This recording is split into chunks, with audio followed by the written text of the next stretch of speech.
बात निकली है, अब बहुत दूर तलक जाएगी। गुजारिश है सबसे कि सोई हुई सरकार को जगाएगी। उदास दिख रहे हैं जो चेहरे आज, कैसे वो मुस्कान वापस आएगी। अगर अब ना सुनी गई इस दिल की पुकार, तो ये बात हर एक जन तक जाएगी कि हम नहीं हैं गुलाम आज भी, हमारी आवाज बाहर लाएगी। अब लेकर रहेंगे जॉब हम, ये रूह अब और अत्याचार ना सह पाएगी। हमारी डिग्री फर्जी है, हमारी कोई मेहनत नहीं है। आप चीजों को चला भी नहीं पा रहे और बेचकर दूसरों पर निर्भर हो रहे हैं, और आप हमें आत्मनिर्भर होने का ज्ञान दे रहे हैं। तो क्या फर्जी है, हम, हमारी मेहनत या आप? बताइए। 10th 12th ग्रेजुएशन में बच्चा 80% मार्क्स लाकर भी आज नौकरी नहीं पा रहा। कितना गिर गया शिक्षा का स्तर, बताइए आप। फिर आप लोगों को पास क्यों कर रहे हैं? क्यों लोगों को ग्रेजुएशन करा ही रहे हैं आप?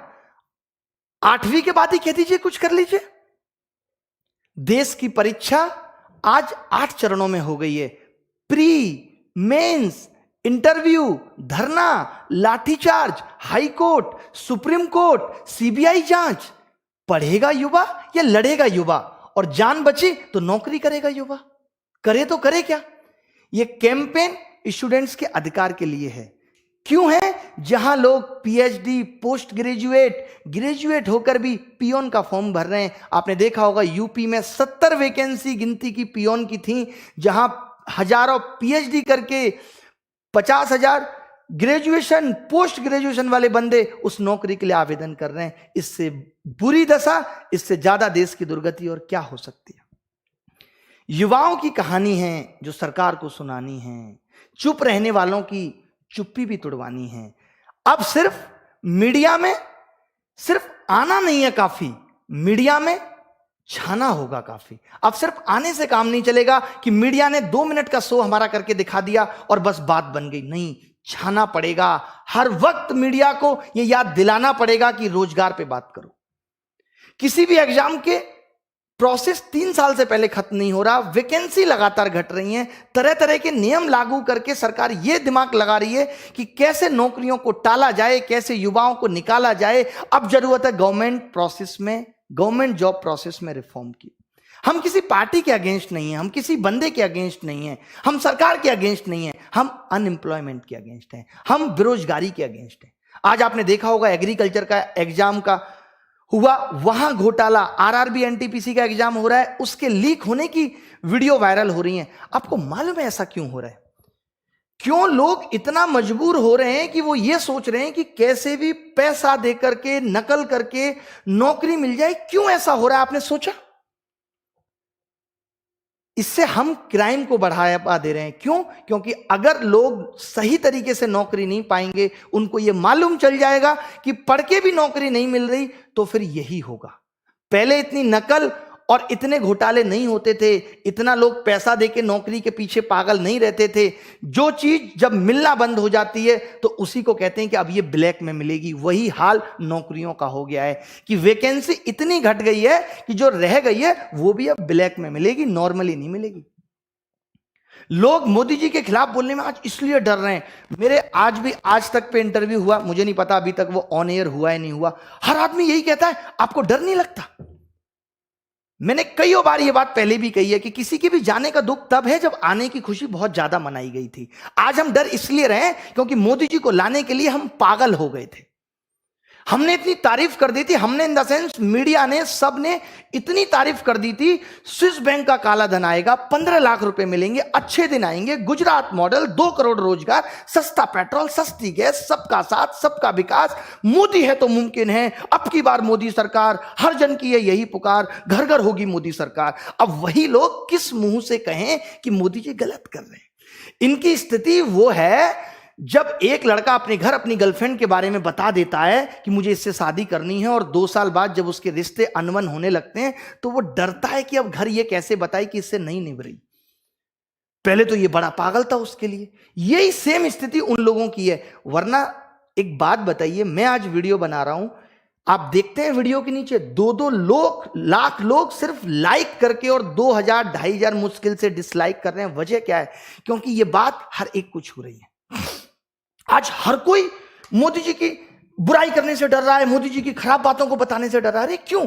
जो अच्छा किया हम भी गिनाते हैं, जो उन्होंने अच्छी चीजें की वो हम भी गिनाते हैं। बाबा रामदेव को ही देख लीजिए, 2014 में कैसे चीखते थे, 35 रुपए पेट्रोल चाहिए कि नहीं? जनता कहती थी चाहिए, दे दो। 300 रुपए की गैस चाहिए कि नहीं? चाहिए, दे दो। 15-15 लाख अकाउंट में चाहिए कि नहीं? चाहिए, दे दो। अब वही बाबा रामदेव कह रहे हैं कि ये पैसा पेट्रोल महंगा हो गया तो नेशन बिल्डिंग हो रही है। अगर एक बाप बच्चों को भूखा रख के घर बना भी ले तो कौन सा बड़ा काम कर दिया उसने? उसमें रहेगा कौन? जब लोग ही नहीं रहेंगे, बेटा ही नहीं रहेगा, तो उस घर को बिल्ड होने का मतलब क्या है? आप किस नेशन की बिल्ड होने की बात कर रहे हो जहां युवा किसान रोडों पर आत्महत्या करने को मजबूर है? उस नेशन को बिल्ड कर रहे हो आप?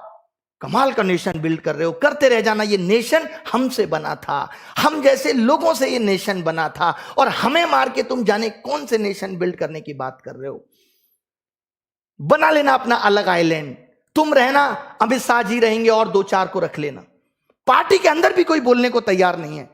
पार्टी के अंदर भी एक से एक बड़े नेता हैं जो ये नहीं कह रहे मोदी जी को कि मोदी जी ऐसी क्या इमरजेंसी है जो आपको स्टेडियम का नाम बदल के उसका उद्घाटन करना जरूरी है। देश का युवा सड़कों पे, किसान सड़कों पे, एक बार उससे मिल लीजिए। एक पीएम का ईगो इतना हाई हो गया कि वो प्रजा से नहीं मिल सकता। क्या भगवान राम प्रजा से नहीं मिले थे? उस टाइम तो भगवान राम ने यह किया, हम आज जय श्री राम करते हैं और हम राम के पद चिन्हों पर एक कदम नहीं चल रहे कि वो रात को पहरेदारों से पता करवा रहे हैं कि जनता उनके बारे में क्या बात कर रही है। और यहां जनता चीख रही है ट्विटर पे, तो भी राजा को पता नहीं चल रहा और राजा बोलने को तैयार नहीं है। मैं सरकार बदलने की बात नहीं कर रहा, हर राज्य का यही हाल है। सरकार में बदलाव से काम नहीं चलेगा, सरकार बदलने से काम नहीं चलेगा, सरकार में बदलाव से काम चलेगा। बेरोजगारी पे बात करने से काम चलेगा, उसको इंप्लीमेंट करने से काम चलेगा। हम शिक्षा व्यवस्था के खिलाफ हैं, भले ही मामला किसी भी राज्य का हो। एक सिंगल ट्वीट अगर रिहाना कर देती है फॉरेन सिंगर, तो पूरे देश का सिस्टम हिल जाता है, सेलिब्रिटी से लेकर के सरकार हिल जाती है। और यहां 5 मिलियन ट्वीट बेरोजगार ने कर दिए, युवा ने कर दिए, और सरकार की कोई प्रतिक्रिया नहीं आई। इससे ज्यादा शर्म की और दुख की बात क्या हो सकती है हमारे लिए? बताना उन लोगों को जो ये कहते हैं कि मोदी जी कहीं गलत नहीं है, कि ये कितना गलत था कि अगर 5 मिलियन लोग ट्वीट कर रहे हैं तो क्या सब गलत हो गए? तब तो उन सारे लोगों ने जिन्होंने वोट आपको दिया था वो भी गलत थे, और आपको चुना ये भी उनकी गलती थी, और आप खुद गलत हो। अप्रिशिएट करने में हम पीछे नहीं रहे। स्वच्छ भारत अभियान हमेशा सपोर्ट किया, लेकिन अब स्वच्छ भारत अभियान के साथ बेरोजगारी की समस्या का भी हल निकालने की आवश्यकता है। जब तक इस देश में, किसी भी देश में, अगर नागरिक को उसकी योग्यता के अनुसार काम नहीं मिलेगा, वो देश कभी स्वच्छ सुंदर देश हो ही नहीं सकता, असंभव है। पहले आपने वादा किया, वोट लिया, धोखा दिया, बेरोजगार बना के हमें छोड़ दिया, इसलिए लेके आए थे आपको। तो देश की महान सरकार से ये रिक्वेस्ट है कि वो ये बताने का कष्ट करे। लगातार हमारी ये कोशिश है कि जो लोग बेरोजगार हैं, जीवन जीने के लिए क्या करें।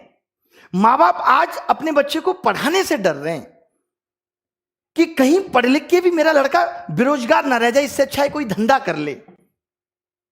क्या करे आदमी?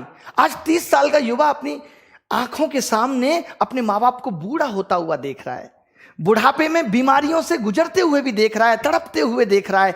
क्या बीत रही है उसके दिल पे कि जो उनकी दवाई तक का इंतजाम ना करके पैसे मांग रहा है कि 300 रुपए मुझे दे दो। ये है असली ग्राउंड रिपोर्ट। मीडिया वालों, आप भी सुन लो। वो कौन सा न्यूज चैनल है, जी न्यूज, वो दिखा रहा है जहां 20,000 30,000 ट्वीट हुए, उसको तो हाईलाइट करके दिखा रहा है, और जहां 5 मिलियन ट्वीट हुए वहां बोलने को तैयार नहीं है ये जी न्यूज। ये मीडिया का स्तर है। देखना, अब तुम इन आंखों के सामने देखना, इस दिल से, लाखों लोगों के दिल से बद्दुआ निकल रही है। कहां तक जाओगे तुम? कोई नहीं बचा, किसी का घमंड नहीं रहा, सबका टूटा है। जिसने जो दिया इस संसार को, इस प्रकृति को, उसको वो वापस मिला है। जो तुम दे रहे हो वो तुम्हें वापस मिलेगा। कोई देखने वाला नहीं होगा। देखना, एक दिन वो वक्त आएगा। सुधीर चौधरी और ये तमाम तरीके के जितने भी एंकर हैं, उन सबको मैं कहता हूं कि मर जाओ शर्म से, लाज करो। जो आज तुम बेरोजगारी के मुद्दे को उठाने से डर रहे हो, उसको भी इनडायरेक्टली दिखाते हो कि भीड़ में दिखा दो, पता ही ना चले कि किस मुद्दे पे बात हो रही थी। ये वो दर्द है जो लाखों बच्चों का मैं फील करता हूं। आपको देखा होगा 4 दिन 5 दिन से हम ये चीज चला रहे हैं, लगातार लोगों को ये दिखाने की कोशिश कर रहे हैं कि सच्चाई क्या है, क्योंकि मीडिया ने ये दिखाना बंद कर दिया है। मीडिया ने लोगों का दर्द बताना बंद कर दिया है, लोग किस हाल से बेहाल हैं, परेशान हैं, ये बताना बंद कर दिया है। हमारी जिम्मेदारी बनती है, शिक्षित समाज की जिम्मेदारी बनती है कि लोगों की समस्याओं को सरकार तक पहुंचाए, और कोशिश कर भी रहे हैं, और वो कोशिश सफल भी हो रही है कि सरकार तक पहुंच रही है। बट तब क्या करें जब सरकार की मनसा ही नहीं है उसको ठीक करने की। लेकिन हिम्मत नहीं हारनी, मैं हमेशा कहता हूं, कोशिश करके देखिए, यहां खुदा मिल जाता है, ये तो नौकरी है। कौन कहता है कि उसका पता ही नहीं, ढूंढने की हद तक कोई गया ही नहीं, उस हद तक जाना है। अभी तो हम सरकार से सिर्फ विनती कर रहे हैं, रिक्वेस्ट कर रहे हैं कि 25 तारीख को सुबह 11 बजे हमारा ट्विटर कैंपेन है। आपको मालूम होगा कि इनकी आईटी सेल ने आज कोई भी हमारा हैशटैग ट्रेंड नहीं किया, तो इनकी रिपोर्टिंग इतनी ज्यादा है कि इतना ज्यादा रिपोर्ट कर रहे हैं। आप भी करो, आप क्यों पीछे हो? आप इन मीडिया चैनल्स को रिपोर्ट करो, इनको डिसलाइक करो, मोदी जी के चैनल को रिपोर्ट करो। जितने भी ये लोग जो हमारे लिए घातक बन रहे हैं और हमारी बात को नहीं सुन रहे, आप भी इनको रिपोर्ट करो। हर जगह लिखो मैं हूं बेरोजगार, नाम के आगे बेरोजगार लगाओ। कभी तो ये सुधरेंगे, कभी तो इनका दिल पिघलेगा, मजबूरी में पिघलेगा, क्योंकि जब तक ये कोई काम नहीं करेंगे, जब तक इनका किसी में फायदा या नुकसान नहीं है। जब इनको लगेगा कि ये युवा नुकसान पहुंचा रहा है, तब ये सोचेंगे, तब ये उस पर काम करने की कोशिश करेंगे। तो कल सुबह 25 तारीख को 11 बजे हैशटैग मोदी जॉब दो, मोदी_जॉब दो, हमने चेंज किया रोजगार दो से, क्योंकि रोजगार में तो ये भी कह रहे हैं कि पकौड़ा भी रोजगार है, बट वो रोजगार भी है और जॉब का मतलब नौकरी से है, कि पढ़ा लिखा युवा मांग रहा है कि जॉब दो। तो दोनों हैशटैग चलाने हैं, हैशटैग मोदी_जॉब_2, हैशटैग मोदी_बेरोजगार_2, रोजगार_2, दोनों चलाने हैं। आपको डिस्क्रिप्शन में भी मिल जाएंगे। और इसके बाद अगर सरकार कल शाम तक, परसों तक इस पे कोई प्रतिक्रिया नहीं देती, तो आगे की क्या प्लानिंग होगी मैं आपको आगे बताऊंगा, क्योंकि अब पीछे हटने वाली कोई बात नहीं। मोदी जी से रिक्वेस्ट भी है, फिर हाथ जोड़ के कह रहे हैं कि सुन लो ये चीख और पुकार। आपको नहीं पता चल रहा है तो हमारे थ्रू सुन लो, समझ लो। मोदी जी के जो लोग हैं वो उन तक इस बात को पहुंचा दो। आज पार्टी में कोई बोलने को तैयार नहीं है, इतना खौफ है। हम भगवान से डरते हैं, उस ऊपर वाले से डरते हैं कुछ भी गलत करने से। गलत कर नहीं रहे, ना गलत मांग है हमारी। हम ये कह रहे हैं कि हमें हमारा हक दो। अगर हमने पढ़ा लिखा है तो हमें वो चीज दो जिसका आपने वादा किया था, और ऐसी कोई नई चीज नहीं मांग रहे। आपके भी सपने थे, आपने भी पूरे किए, हर एक आदमी के सपने। और ये हर सरकार से है, केजरीवाल सरकार से भी है कि सपोर्ट करो। तुम खुद सपोर्ट नहीं करते, क्योंकि तुम खुद वैसे ही हो। 2014 से अभी तक डीएसएसबी का रिजल्ट नहीं आया। सब सरकारों का, हर सरकार का यही हाल है कि उसको जॉब देने में आपत्ति है। अरे कह क्यों देते हो, क्यों कर देते हो ऐसे वादे? कोई तुम्हें वोट ना दे। तुम जिस क्षेत्र में जाओ, जिस एरिया में जाओ, देखें जनता क्या हाल कर रही है। आज समझ में आता है कि हर नेता क्वारा क्यों है, क्योंकि इसे वादा निभाना नहीं आता। आज समझ में आता है कि हर नेता क्वारा क्यों है, क्योंकि इसे वादा निभाना नहीं आता। तो आगे की क्या प्लानिंग होगी आपके साथ शेयर कर दी जाएगी। मेरे साथ क्या चल रहा है यह भी एक दिन आके शेयर किया जाएगा, जब चीजें हद से ज्यादा बढ़ेंगी। अगर मैं फिर कहता हूं कि आगे आने वाले टाइम में अगर चैनल से लाइव ना हो पाए, तो समझ लीजिएगा कि कुछ ना कुछ तकलीफ जरूर है। कल भी पूरे दिन तकलीफ की वजह से वीडियो नहीं बना पाए। हर जगह जहां जहां से भी कोशिश है कि इस बात को जितना ज्यादा फैला सकें उतना फैलाने की कोशिश कर रहे हैं। डिस्क्रिप्शन में लिंक दिया हुआ है, कमेंट में भी एक लिंक दिया हुआ है अभिनय मैच 2 चैनल का। अगर यहां से लाइव नहीं हो पाया इन केस, तो उस चैनल से लाइव करूंगा। उम्मीद करता हूं कि ऐसा कुछ ना हो और मेरी आवाज या आप सबकी आवाज मेरे थ्रू सरकार तक पहुंचती रहे। पूरी कोशिश है, तन मन हर तरीके से मैं आपके साथ हूं। मुझे कोई पॉलिटिकल लीडर नहीं बनना, मेरा स्तर पॉलिटिकल लीडर से बहुत ऊपर है। लोग एक नेता को डर के प्यार करते हैं। आज लोग ये भी कहेंगे कि नेता बनना चाह रहे हैं, नेता को लोग डर के प्यार करते हैं। मुझे लोग बिना डरे सम्मान से दिल में प्यार रखते हैं। कहीं ज्यादा बड़ा औहदा है मेरा किसी नेता से, तो ये मत समझिएगा कि मुझे ये बनना है। किसी भी तरीके से तोल लीजिए, इकोनॉमिकली से लेकर के हर तरीके से, किसी भी तरीके से तोल लीजिए।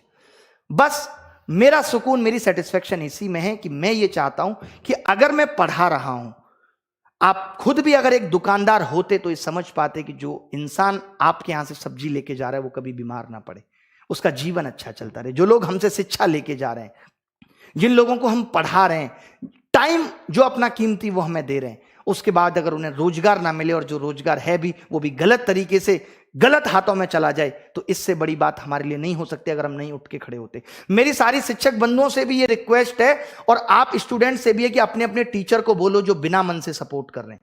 मैं यहां पे खुल के ये कहता हूं कि अगर ऑफलाइन प्रोटेस्ट की भी जरूरत पड़ेगी तो हम करेंगे और सारे टीचर्स को साथ आना पड़ेगा। अपने सारे टीचर्स को कह दो जो डर कर छुप कर घर में बैठे हैं, शर्म करें। आज वो जो है उन स्टूडेंट्स की बदौलत हैं, आज उनकी रोटी भी है तो उन स्टूडेंट्स की बदौलत है जिनके साथ खड़े होने में भी उनको नानी याद आती है। जितने भी हैं मुखर्जी नगर के स्पेशली टीचर, सबसे मेरी गुजारिश भी है, रिक्वेस्ट भी है कि बच्चों के साथ आके खड़े हो। आज बच्चों को जरूरत है तो दुबको मत, छुपो मत, डरो मत। डरपोक बन के जिंदगी नहीं चलती, डर से जीवन नहीं चलता। बंद करो भाई।